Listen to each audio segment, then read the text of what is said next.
እኔ እንደውም በዚህ አጋጣሚ እኔ ልጅ ሆኜ አስታውሳለሁ ወንድም ነበረ። አዎ ትልቅ አዎ። ከዛ በኋላ እኔ በጊዜው አስታውሳለሁ የሆነ ሀገር ሄደና ልክ ከዛ በኋላ መጨረሻውን እኔ ባገኘው ጠይቀዋለሁ እያልኩ ነበርና ምን ሆነ ደስ ትልቅ ወንድማችን አበበ ይባላል።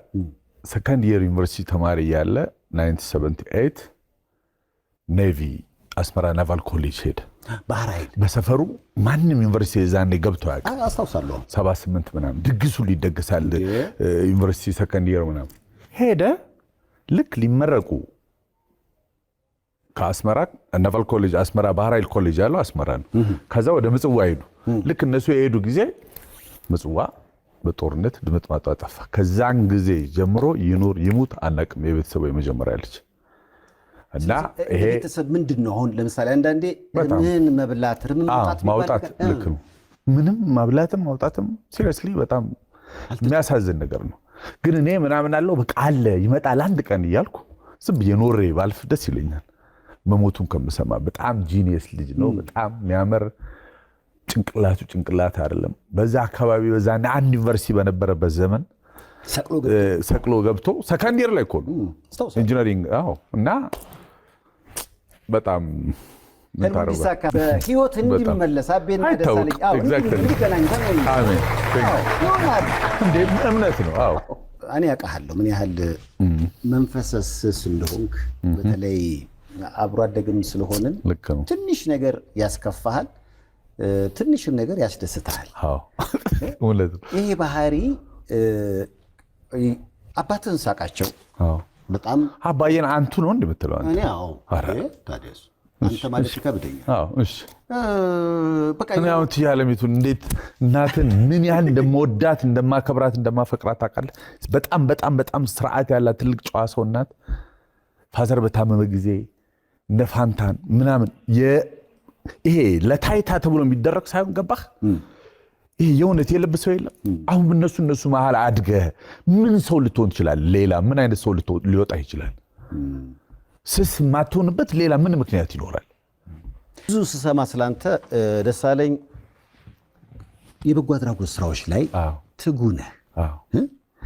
እንደውም ደከመ ምን ነው ሰይፉ በቃ ችግር እፈታለሁ ብለህ የገባህበት ነገር እየደከመ ይሄ ስቃዩ መከራው በዛ እና አንተ ይቀርፋል ብለህ ነው አይደል የምትሰራው።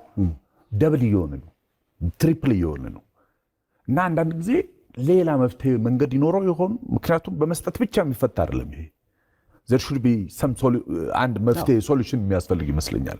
ቆመን አስበን እና በጣም በብዙ ሐኪምና ጸበል ምናምን ነው በተለይ እቺን 3-4 ዓመት ያለሁት በጣም አምሮዬ መቀበል ከሚችለው በላይ ነው እና it's very difficult so ያለበት ያልቆፈርኩት በአንድ ዓመት 51 ፍላይት ነበረኝ ከታማኝ ጋር ታማኝ ባይዘው እየታመመ ወገቡን ግሎባል አሊያንስን 20 ምናምኑን ፍላይት አብሮኝ ነው መከራውን እያየ መኪና ውስጥ እና ማንም የሚያቀል የሚያይል የለም ያንተም ፔን በጣም በብዙ ሳይካትሪስት በብዙ ሰዎች ምክር ጸበል ምናምን ነው የምትኖረው እና እንደዚህ ያሉ ነገሮች ራስህንም ራሱ መጨረሻ ላይ ሰለባ ላይ ያደርግ ይችላል።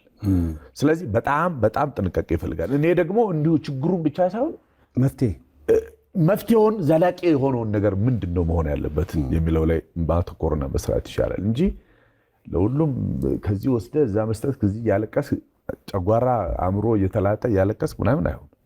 እንደው እንዲህ አይነት ቦታዎች ላይ ብቀመጥ ብዙ ጊዜ ዝነኞች ሲመጡ የምጠይቀው ጥያቄ ነው። እግዚአብሔር የሰጠ ሁለተኛ እድል አለ ለመኖር? አዎ። ከምን አትርፈዋል እንዴ? አንተም እኮ ዘገውሃል ሰይፉ። የዛሬ 11 ዓመት ተኩል እንደገና የተፈጠርኩት አሁን እኔ ስንት ዓመት ነው ባል 11 ዓመት ተኩል ምናምን ብል ደስ ይለኛል። ቀኑ ህዳር 7 ነው። ዓመተ ምህረቱ 2007 ነው። ቦታው የረር ስላሴ 7 ነው። ስላሴ 7 ነው የሚውሉት። በእነዚህ ቀን በ6 ታሰረልኝ የቅድስት አርሴማ ማለት የክፉ መናፍስት አሰራር በህይወቴ የተቸገርኩበት 7 ጊዜ ጮኸ ውጣ ተብሎ መምህር ግርማ ጋር ረስተዋል 11 ዓመት ተኩል ደውለህ እኮ ጠይቀኝ ነበር እና እግዚአብሔር ሁለተኛ እድል ለመኖር እድል የሰጠኝ ያ ቀን ነው። ከዛን ቀን በኋላ በህይወቴ ብዙ ነገሮች ተቀይረዋል። ከባህሪ ከማንነት ጀምሮ እና ይሄን ላደረገ እግዚአብሔር በእውነት ትልቅ እግዚአብሔርን አመስግኑለት። በጣም ማርያም ያ ቀን ለእኔ ትልቋ ከርቭ ተርኒንግ ፖይንት ማለት በህይወትህ አሁን ጫፍና ጫፍ የሆኑ ነገሮች አሉ። በጣም ማትረሳው ከሀዘን ጋር በተገናኘና ከደስታ ጋር በተገናኘ በጣም ደስታስ አሁን ቅድም የሀዘኑን አውርተናል። ፋዘር የሞተ ጊዜ በህይወቴ በቃ እኛ ቤት እንደዚህ ቅርብ የሆነ ሰው ምናምን ሞቶ አያውቅም። ሶ ምን አደረኩ? አሁን ሳስበው እንኳን ሞተ እንኳን አልኖረ የዛኔ ማመን አልቻልኩም። ፋዘር እና ማዘር የተጋቡት የዓመቱ ሚካኤል ዕለት ነው። ቁረቡ ብያቸው የቆረቡት የዓመቱ ሚካኤል ዕለት ነው። እንደገና ፋዘር ያረፈው የዓመቱ ሚካኤል ዕለት ነው። ስለዚህ ምን ማድረግ ነበረብኝ? ራሴ ነኝ ሄጄ ሳጥኑን የምገዛው አልኩኝ። ማንም አይገዛም። እንደገና ደግሞ ይነሳል ይነቃል። በቃ አቅቶት ደክሞት ነው ምናምን ብዬ ሄጄ ሬሳ ሳጥን ምናምን ራሴ ገዛው። ስገዛ ከዚህ በላይ መስታወት ያለውን ገዛው እና እሱ ውስጥ ሆኖ በየሰዓቱ በየግማሽ ሰዓቱ በየአንድ ሰዓቱ እየሄድኩኝ ማለት ከነቃ እንኳን ድንገት እንዳያፍነውና ተሸፍኖ እንትን እንዳይል አይነት ነገር እና በቃ በህይወቴ እንደዛን ቀን ተሰብሬ አላውቅም። ሲቀበር በነጋታው ዘልዬ ጉድጓድ ውስጥ ገባሁ። እንዲህ መንጥቆ አውጥ። አሁን ግን ሳስበው ፈጣሪን እንደውም ይሄ ኮሮና የተስቃይ ዘመን በቃ 81 ዓመት ኖሯል። ይበቃል። እግዚአብሔርን ለምንድነው የምናማርሩ? ስንት ወጣት ሲረግፋዩ በመቶ ሺዎች ሰው ኢነፍ እግዚአብሔር ምናምን አልኩኝ።